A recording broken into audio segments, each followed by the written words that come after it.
Today's reading is from 1 Kings chapter 19, 1 through 18.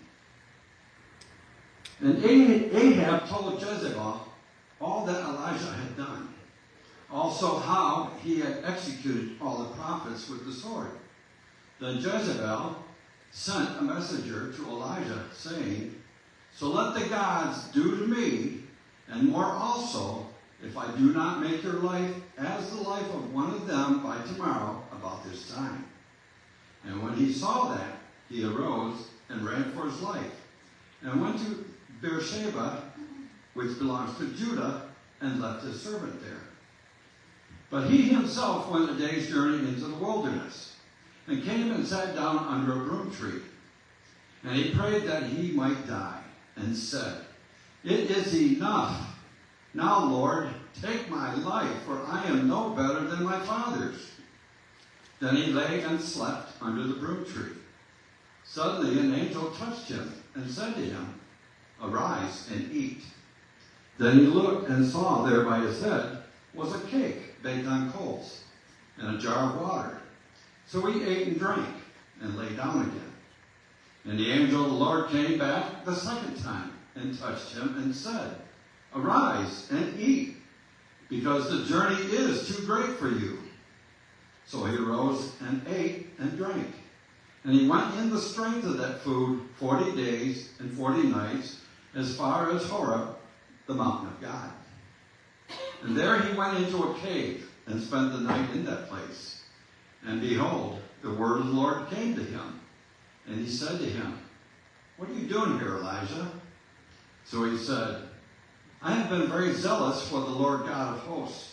For the children of Israel have forsaken your covenant, torn down your altars, and killed your prophets with the sword. I alone am left, and they seek to take my life." Then he said, "Go out and stand on the mountain before the Lord." And behold, the Lord passed by, and a great and strong wind tore into the mountains, and broke the rocks in pieces before the Lord. But the Lord was not in the wind. And after the wind, an earthquake. But the Lord was not in the earthquake.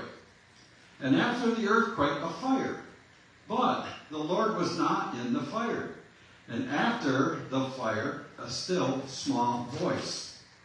So it was, when Elijah heard it, that he wrapped his face in his mantle and went out and stood in the entrance of the cave. Suddenly a voice came to him and said, "What are you doing here, Elijah?" And he said, "I have been very zealous for the Lord God of hosts, because the children of Israel have forsaken your covenant, torn down your altars, and killed your prophets with the sword. I alone am left, and they seek to take my life." Then the Lord said to him, "Go, return on your way to the wilderness of Damascus, and when you arrive, anoint Hazael as king over Syria.